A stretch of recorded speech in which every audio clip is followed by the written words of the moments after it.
Corona की मार से देश लगातार जूझ रहा है। इस बीच एक उम्मीद की किरण आई है। उम्मीद की किरण ये कि अगर ज्यादा से ज्यादा लोगों को वैक्सीन लगा दी जाए तो कोरोना का कहर कम हो सकता है।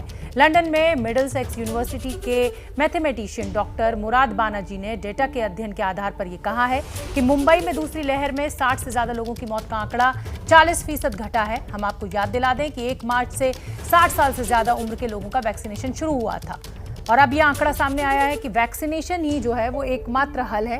वैक्सीनेशन लगने के बाद ये डॉक्टर्स का भी दावा है कि जो लोग जो केसेस आ रहे हैं पॉजिटिव के वो फेटल नहीं हो रहे हैं, यानी ज़्यादा सीरियस नहीं हो रहे हैं, उनको वेंटिलेटर की ज़रूरत नहीं पड़ रही है और अगर पड़ भी रही है तो रिकवरी रेट उनका बहुत ज़्यादा अच्छा है। तो एक ही हल इस समय निकल कर सामने आ रहा है और वो है वैक्सीन।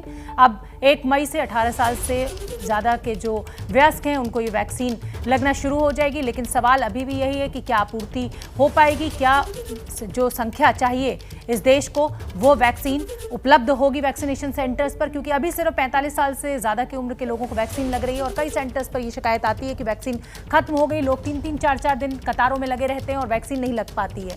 तो अब बड़ा जो चुनौती है, बड़ी चुनौती वो केंद्र सरकार के सामने भी, राज्य सरकार के सामने भी यही है कि वैक्सीनेशन सेंटर्स पर ज़्यादा से ज़्यादा संख्या में वैक्सीन पहुँचे, लोगों को ये वैक्सीन लगाई जाए, क्योंकि अब ये जो नया आंकड़ा सामने आया है उसमें यही कहा गया है कि जिन लोगों को वैक्सीन लगी हुई है उसमें ये मामला कम गंभीर हो रहा है। और हमारे साथ मिडलसेक्स यूनिवर्सिटी के गणितज्ञ डॉक्टर मुराद बानाजी जुड़ गए हैं। उन्हीं से जान लेते हैं कि उनके अध्ययन में क्या कुछ निकल कर आया है। डॉक्टर बानाजी, मैं जानना चाहूंगी क्योंकि ये जो रिसर्च आपने की है ये बहुत अहम हो जाती है तब जब भारत इस समय बहुत बुरे संकट में है।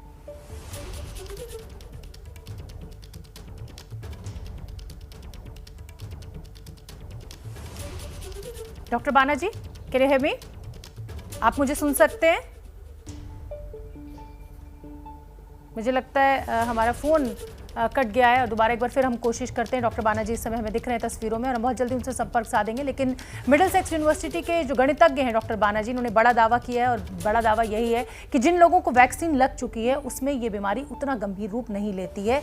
अगर उनको पहले तो अस्पताल की ज़रूरत नहीं पड़ती और अगर अस्पताल की ज़रूरत पड़ती भी है तो वेंटिलेटर की ज़रूरत नहीं पड़ती है। जो फेटल रेट है या जो मोर्टेलिटी रेट है वो बहुत कम है, गंभीर रूप नहीं ले पाती है ये बीमारी। और ऐसा भारतीय डॉक्टर्स का भी कहना है, ICMR का भी कहना है कि जिन लोगों को वैक्सीन की दोनों डोज लग गई हैं उसमें 10,000 में से मुश्किल से 2 या 3 लोग ऐसे होते हैं जो संक्रमित होते हैं और जो संक्रमित होते हैं उसमें भी ये बीमारी बहुत गंभीर रूप नहीं ले पाती है। तो अब कुल मिलाकर लबोलुबान ये है जो बात निकलकर सामने आ रही है कि कोरोना से लड़ाई में सिर्फ वैक्सीन ही एकमात्र उपाय है।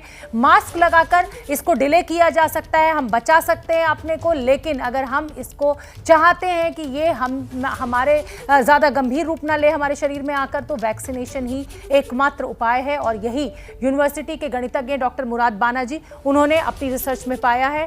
डॉक्टर मुराद बानाजी मेरे साथ लाइव जुड़ गए हैं। डॉक्टर मुराद, मैं जानना चाहूंगी आपने ये जो पूरा आंकड़ा पेश किया है ये क्या कहता है? ये आंकड़े कहते हैं कि जो हमें मुंबई में दिखाई दे रहा है उससे थोड़ी सी उम्मीद मिल सकती है कि वैक्सीनेशन का एक असर दिखाई दे रहा है। तो ये साफ बताना चाहिए कि ये असर ट्रांसमिशन पे नहीं हो रही है, मतलब जितनी तेजी से बीमारी फैल रही है उस पे असर नहीं दिखाई देगी अभी तक, क्योंकि वैक्सीनेशन अभी तक कितने लोगों की नहीं हुई है, पर ये असर मौतें पे दिखाई दे रही है।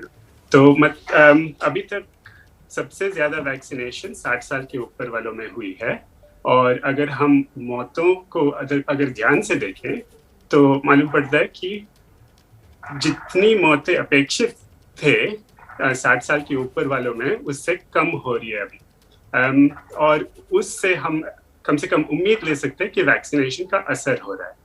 डॉक्टर मुराद, मैं ये भी जानना चाहूंगी क्योंकि अभी भारत में वैक्सीनेशन की थोड़ी सी रफ्तार धीमी है और सिंगल डोज लग गई है, डबल डोज नहीं लग पाई, जो बूस्टर डोज है वो अभी नहीं लग पाई है, तो क्या सिंगल डोज के बाद भी हम कुछ सकारात्मक नतीजों की उम्मीद रखें? हाँ, मतलब कम से कम ये जो कोविशील्ड वैक्सीन है उसके बारे में मुझे थोड़ा ज्यादा पता है। तो उसमें ये बताया जाता है कि अगर सिंगल डोज मिली है तो 3 हफ्तों के बाद हम लोग थोड़ा बहुत सुरक्षित है, थोड़ा सा प्रोटेक्शन मिलता है उससे, मतलब बहुत सीवियर बीमारी से प्रोटेक्शन मिलता है। मैं ये पूछना चाहती हूँ कि ये वही म्यूटेंट है भारत में भी कुछ जगहों पर जो यूके में था, जो बहुत ज़्यादा इन्फेक्शियस था, इससे बचाव के लिए जब तक हम वैक्सीनेशन नहीं पहुंचा पा रहे हैं 100% लोगों तक, क्या ऐसे कदम उठाए भारत के नागरिक जिससे ये संक्रमण ज्यादा ना फैले? तो वो जो कदम उठाया जा रहे थे वही कदम उठाया जा सकते हैं। मतलब हमें जो सब जैसे बड़े जमात नहीं होनी चाहिए और लोगों को बहुत संभल के रहना चाहिए। जिनको काम पे नहीं जाना जरूरी है, जाना जरूरी नहीं है, उनको काम पे नहीं जाना चाहिए। सबको मास्क पहनना चाहिए। तो ये जो सब कदम हमें अच्छी तरह से अभी समझ में आता है क्या कदम उठाना चाहिए। और हम लोग वैक्सीन की तरफ नहीं देखना चाहिए। ये जो लहर है बीमारी का उसको खत्म करने के लिए वैक्सीन की तरफ नहीं देखना चाहिए।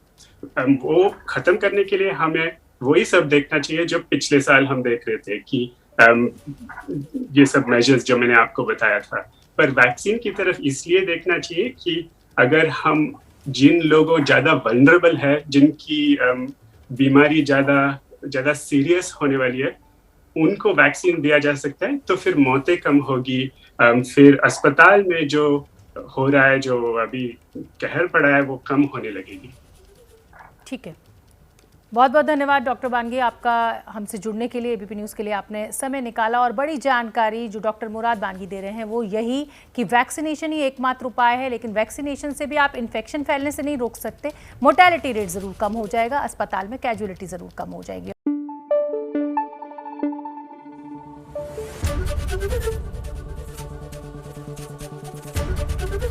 एबीपी न्यूज़ आपको रखे आगे।